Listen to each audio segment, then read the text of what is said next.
என் அன்பு குழந்தையே, உனக்கான நல்ல விஷயங்களை செய்து கொடுப்பதற்காகவே இந்த தாயானவள் இன்று உன்னை தேடி வந்திருக்கின்றேன்.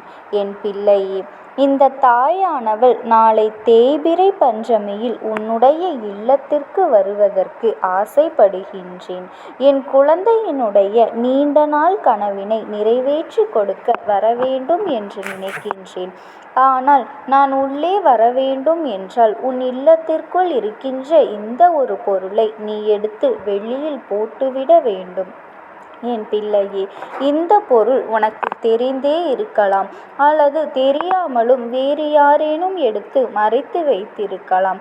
அதனால் நான் சொல்லிய பிறகு இந்த பொருளை நீ கண்டுபிடித்து அங்கிருந்து வெளியேற்றி, என் பிள்ளையே, இந்த நான் எல்லோருடைய இல்லத்திற்கும் எளிதாக அத்தனை சுலபமாக வருவது கிடையாது. என்னுடைய அருளினை பெறுவதற்கு நீ கோடி புண்ணியங்கள் செய்திருக்க வேண்டும் அல்லவா? எல்லோருக்கும் இந்த தாயானவள் நான் ஆசிகளை வழங்கிவிடுவது கிடையாது. எல்லோருக்கும் அத்தனை எளிதாக காட்சி கொடுத்து விடுவதும் கிடையாது. ஆனால் நான் இப்பொழுது உன்னுடைய இல்லத்தை தேர்ந்தெடுத்து இருக்கின்றேன். நான் உனக்கு ஆசிகளை வழங்க வேண்டும் என்று நினைத்திருக்கின்றேன்.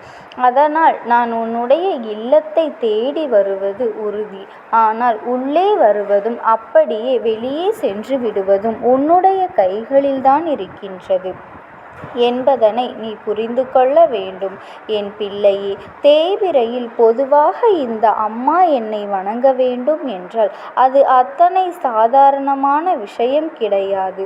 எல்லோருக்கும் இந்த கொடுப்பினை கிடைத்து விடாது. கர்ம வினைகள் அதிகமாக இருக்கின்றவர்களுக்கு இது போன்ற நாட்களில் தெய்வங்களை காண்பதற்கு பாக்கியம் கிடைக்காது. ஏதாவது ஒரு தடங்கல் ஏற்பட்டு அவர்கள் தெய்வத்தை காண முடியாமல் நின்று கொண்டிருப்பார்கள். என் பிள்ளையே, அதிலும் உன் தாயானவள் நிச்சயமாக வாழ்க்கையில் அத்தனை பெரிய கஷ்டங்களிலிருந்து உன்னை மீட்டெடுத்தவள். இப்பொழுது நான் உன் இல்லத்திற்கு வரவேண்டும் என்று துடித்து கொண்டிருப்பதற்கும் ஒரு காரணம் இருக்கின்றது.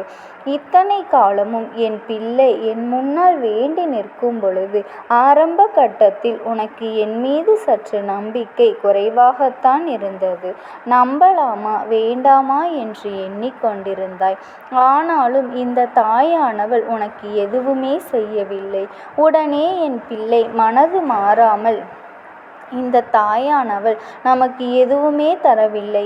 அதன் பிறகும் எதற்காக நாம் இவளை வணங்க வேண்டும் என்று நினைக்காமல் எப்பேற்பட்ட கஷ்டம் வந்தாலும் நம் அம்மாவை வணங்குவதை நிறுத்திவிடக் கூடாது. நிச்சயமாக என்றாவது ஒரு நாள் நம் வாழ்க்கையில் மாற்றங்களை கொடுப்பாள் என்கின்ற நம்பிக்கையோடு தொடர்ந்து என்னை வணங்கி வந்தாய். என் பிள்ளையே, உனக்காகத்தான் இன்று அம்மா உன் இல்லம் தேடி வர நினைக்கின்றேன். என் குழந்தை வாழ்க்கைக்கான பல நல்ல விஷயங்களை எல்லாம் நான் கொஞ்சம் கொஞ்சமாக செய்து கொடுத்து கொண்டுதான் இருக்கின்றேன். எந்த நேரத்திலும் உன்னை இந்த வாழ்க்கையில் இருந்து விட்டுவிட நான் நினைத்தது கிடையாது. எப்பொழுதும் என் பிள்ளை கஷ்டப்பட வேண்டும் என்று நான் எண்ணியது கிடையாது. ஆனால் உனக்கு நேரடியாக உதவிகளை தரவில்லையே தவிர மறைமுகமாக இந்த அம்மா உனக்கு எத்தனையோ உதவிகளை செய்திருக்கின்றேன். எத்தனையோ விஷயங்களை உனக்கு நான் மாறி மாறி கொடுத்திருக்கின்றேன். அதனால் என் குழந்தை, இந்த வாழ்க்கை உனக்கு கொடுத்த அத்தனை நன்மைகளையும் சரியானது என்று எண்ணி அதை நீ சரியான நேரத்தில் பெற்றுக்கொண்டு எப்பொழுதும் போல இந்த வாழ்க்கையை வாழ்ந்து கொண்டே இரு. திடீரென்று இந்த அம்மா உன் வாழ்க்கையில் ஒரு அதிரடி மாற்றத்தை ஏற்படுத்தி கொடுத்து விடுவேன். நீ எதிர்பாராத நேரத்தில் அது உன் வாழ்க்கையில் நடக்கும். அப்படி நடக்கும் பொழுதுதான் இந்த அம்மா உன் வாழ்க்கையில் இத்தனை காலமும் இருந்ததற்கான அர்த்தத்தை உன்னால் புரிந்து கொள்ள முடியும். நான் எதனால் எதுவும் செய்யாதது போல இருந்து கொண்டிருந்தேன் என்பதும் உனக்கு அப்பொழுது புரிய வரும். என் பிள்ளை, ஒரு விஷயம் உன் வாழ்க்கையை தலைகீழாக புரட்டி போடும் என்றால் அந்த ஒரு விஷயத்தை நடத்தி கொடுக்க எத்தனை காலம் நேரமாகிவிடப் போகின்றது. ஆனால் அதற்கான காலமும் நேரமும் உனக்கு கூடி வர வேண்டும். உன் கைகளில் அது கிடைக்கும் பொழுது நீ மனமகிழ்ச்சியோடு இருக்க வேண்டும்.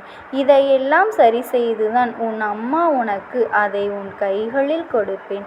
அவையெல்லாம் எப்பொழுது உனக்காக உன் கைகளை வந்து சேர வேண்டிய நேரம் வந்துவிட்டது.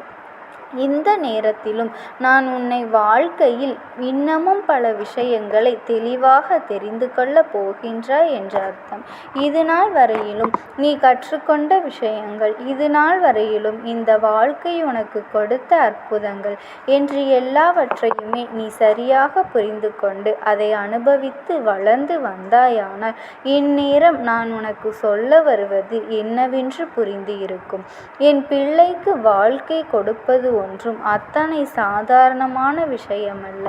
யாராலும் தாங்கிக் கொள்ள முடியாத விஷயம். வேறு யார் நினைத்தாலும் இதையெல்லாம் செய்ய முடியாது ஒரு விஷயம். அந்த விஷயத்தை என் பிள்ளை நீ அத்தனை காரணமாக செய்து கொண்டிருக்கின்றாய். இதையெல்லாம் நீ பெரிதாக எடுத்துக்கொள்ளாமல் எவ்வளவு எளிதாக இதிலிருந்து மீண்டு வர முடியுமோ அவ்வளவு எளிதாக அதிலிருந்து மீண்டு வருவதற்கான அத்தனை முயற்சிகளையும் நீ செய்து கொண்டு இருக்கின்றாய்.